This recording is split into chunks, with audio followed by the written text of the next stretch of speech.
गौसे पाक फरमाते हैं, क़यामत तक जो मेरे सिलसिले में मुरीद होगा वो मेरा ही मुरीद होगा, और क़यामत वाले दिन मैं उसका हाथ पकड़कर अल्लाह के सामने उसकी सिफारिश करूंगा। मुफ्ती शरफुद्दीन साहब अपना वाक़या बयान करते हुए फरमाते हैं, मैं ताजु शरिया की महफिल में शरीक था। जब बैत करने के लिए कपड़े का रस्सा फेंका गया तो बाकी खुश नसीबों के साथ मैं भी ताजु शरिया के हाथ पे मुरीद हुआ। एक शख्स ने मुझसे कहा कि तुम कहाँ मुरीद हो गए? ना पीर को मुरीद का पता, ना मुरीद को पीर का पता। मुफ्ती साहब के दिल में भी ये वसवसा घर कर चुका था। रात को आप सोए तो आप क्या देखते हैं कि ताजु शरिया हजरत मुफ्ती अख्तर रजा खान अजहरी मियाँ तशरीफ लाए हैं और फरमाते हैं कि मुफ्ती साहब आप महफिल में कहाँ बैठे थे ये भी मुझे पता है, आप क्या गुफ्तगू कर रहे थे ये भी मुझे पता है। फिक्र मत करें, तुम हमारे मुरीद हो, हम तुम्हें जानते हैं।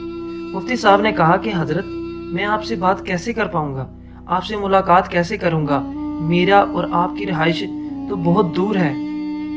ताजु शरिया ने फरमाया, ऐसा करो, हमारे बेटे असजद रजा का नंबर ले लो, कभी कभी फोन करके बात कर लिया करो।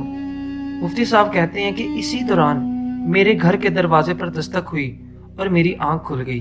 मैं बहुत परेशान हुआ कि नंबर तो दिया नहीं और ख्वाब भी खत्म हो गया।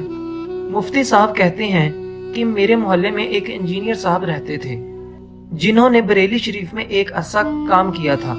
तो वो मुझसे कहने लगे कि मुफ्ती साहब मैंने सुना है आप ताजु शरिया से मुरीद हुए हैं, मेरे पास उनके बेटे का नंबर है, अगर कहें तो मैं आपको दे दूं। तो मुफ्ती साहब ने कहा, हाँ हाँ बिल्कुल, मुझे वो नंबर दे दें, मैं उनसे बात करना चाहता हूँ ताकि मैं उनके साथ राब्ते में रहूं। मुफ्ती साहब ने उनसे नंबर लिया और सीधा बरेली शरीफ तशरीफ ले गए और मुलाकात के बाद पहला सवाल ही ये किया कि अगर ख्वाब में आप आ ही गए थे तो नंबर भी दे जाते।